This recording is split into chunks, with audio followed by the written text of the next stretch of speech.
অবাক ধর্ম। আর যদি এটা রংপুর, দিনাজপুর, লালমিরহাট, নীলফামারী, কুড়িগ্রাম, পঞ্চগড়, ঠাকুরগাঁও হয় তাহলে আরো অবাক লাগে দেখতে। মানে বিবাহের বৈঠকে ছেলেটা এভাবে বসে থাকবে, মুখে রুমাল দিয়ে কথা বলতে পারবে না। তা আমার শ্বশুরবাড়ি রংপুর গাইবান্ধা। আমি যখন বিবাহের বৈঠকে কথা বলেছি তখন আমার মামা শ্বশুর লাফ দিয়ে উঠেছে, বলছে বিবাহ তুলে দাও, বিবাহ উঠিয়ে দাও। আরে ছেলে কেন কথা বললে, বিবাহ রাখা যাবে না। আমার শাশুড়ি সব কিছু জানে, আমার শ্বশুর সব চুপচাপ থাকবে। আমার মামা শ্বশুর একবারে উঠে ব্যাগ বকচা নিয়ে বাড়ি চলে গেল। মোহর দিব আমি, কথা বলবেন আপনি, আবার কোন কথা। আবার 1 মিনিট, চ্যাংড়া, ছুল্লু, ইমাম সাহেব সবাই মিলে মেয়েটার কাছে গেছে ঘরে বিবাহ পড়াতে। মেয়ের কাছে বিবাহ পড়াতে হবে না। ওখানে বলছে অমুক নেবাসে অমুক এত নগদ এত বাকিতে তোমাকে বিবাহ করতে এসেছে, তুমি তাকে স্বামী সত্ত্বে কবুল করো। ও তখন বলে কবুল করলাম। 3 বার হলো। এইবার এতগুলো লোক, যেখানে বর বসে আছে আরও 5 জন বসে আছে, এখানে এসে দাঁড়াচ্ছে। তখন বসে থাকা লোকগুলো বলছে আপনারা কে? তখন এরা বলছে আমরা এই বিবাহের উকিল।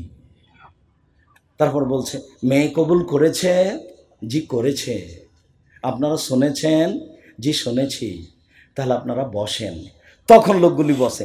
মনে হচ্ছে হিন্দুদের বিবাহ লেগেছে, কলার গাছের চতুর্দিকে ঘুরবে, ধর্ম পাগল হয়ে গেছে।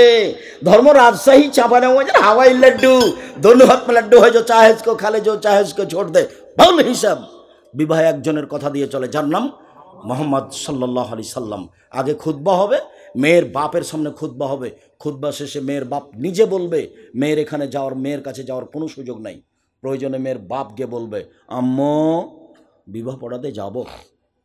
চুপ থাকে, আসেন, যান, আসেন। কেঁদে উঠে বিবাহ পড়াতে হবে না। ছেলে যত বড় চাকরিজীবী হোক, চুপ থাকে, আসেন, বিবাহ পড়াতে যান, যান, ঠিক আছে আব্বু যান। এখন আপনি বলবেন আমার মেয়ে খালেদা এত টাকা নগদ এত টাকা বাকিতে তোমার সাথে বিবাহ বন্ধনে আবদ্ধ হতে রাজি, তুমি তাকে স্ত্রী হিসেবে কবুল করো। ও তখন বলবে কবুল করলাম। 2 জন সাক্ষী শুনবে, এর নাম বিবাহ। গুরুত্বপূর্ণ কথা 3 বার বলতে হয়। আবার বলবে আমার মেয়ে খালেদা এত টাকা নগদ এত টাকা বাকিতে তোমার সাথে বিবাহ বন্ধনে আবদ্ধ হতে রাজি, তুমি তাকে সেই স্ত্রী হিসেবে কবুল করো। ও বলবে কবুল করলাম। 2 জন সাক্ষী শুনবে, এর নাম বিবাহ। এখানে কোনো অলিমা হবে না। বউ নিয়ে যেতে হবে, বাসর ঘর সাজাতে হবে, ওর মা সাজাবে, ওর খালা সাজাবে, ওর ফুফু সাজাবে, ওর বোন সাজাবে, চাচাতো বোন নয়, ভাবিরে নয়। বাসর ঘর সাজাতে হবে, এ কথাই ঠিক। খাওয়া পানির ব্যবস্থা করতে হবে, এ কথাই ঠিক। সুন্দর করে ঘর সাজাতে হবে, এ কথাই ঠিক। বউটাকে সুন্দর করে সাজাতে হবে, এ কথাই ঠিক। আয়েশা রাদিয়াল্লাহু আনহা বলছেন আমাকে খুব সুন্দরী করে সাজানো হলো, আমি বুঝতে পারছিলাম না ব্যাপারটা কি, আমাকে এভাবে সাজানো হচ্ছে কেন। আমার মা আমাকে ডাকলো আয়েশা, আমি দৌড়িয়ে আসলাম। আমার বান্ধবীদের সাথে আমি দোলনায় খেলাচ্ছিলাম, দৌড়িয়ে আসলাম। আমার মুখে হাতে কিছু বালু টালু লেগেছিল, দোলাবালি, এটা আমার মা মুছে দিলেন। আনসারীদের মহিলাদের কাছে নিয়ে গেলেন, আমাকে সুন্দরী করে সাজালেন। তারপরে আমার মা সাথে নিয়ে যেয়ে সকাল 8টার দিকে আল্লাহ রাসূল যে ঘরে ছিলেন সেই ঘরে আমাকে রেখে চলে আসলেন। বিষয়টা আমি বুঝতে পারলাম না ব্যাপারটা কি, আমি তো কোনোদিন এরকম দেখিনি। তো বিবাহ হয়েছে 6 বছর বয়সে, এটা তিনি জানেন। এখন তার বয়স 9 বছর।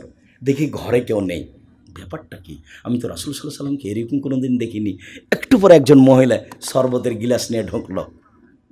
আসমা বিনতে ইয়াজিদ, মানে বাসর ঘরে মিঠাই কিছু ব্যবস্থা করতে হবে। গিলাসটা রাসূলের হাতে দিল, তো রাসূল নিয়ে একটু পান করলেন, দিয়ে আমার হাতে দিচ্ছেন। তা আমি গিলাসটা নিতে লজ্জা পাচ্ছি। তখন আল্লাহ রাসূল বলছেন আই না, গিলাস না। তো আমি গিলাসটা নিলাম, আমি একটু পান করলাম, আবার আসমার হাতে দিলাম, আসমা একটু পান করলো, তারপর চলে গেল। তারপর আমাদের সাংসারিক জীবন শুরু হলো। মাথায় হাত দিয়ে দোয়া পড়তে হবে, স্ত্রীর মাথায় হাত দিয়ে দোয়া পড়তে হবে, সাংসারিক জীবনে যেতে হবে বিসমিল্লাহি আল্লাহুম্মা জান্নিবনা শায়তান ওয়া জান্নিবি শায়তান মা রাযাকতানা। হে আল্লাহ, তোমার নামে আমরা সাংসারিক জীবনে যাচ্ছি, আমাদের উভয়ের মিলনে যদি কোনো সন্তান হয় আমাকে রক্ষা করো, আমার স্ত্রীকে রক্ষা করো, সন্তানকে রক্ষা করো। এই বলে আপনি সাংসারিক জীবনে যাবেন, তখন আর সন্তানের কোনো ক্ষতি হবে না। সম্মানিত দিনী ভাই বোন।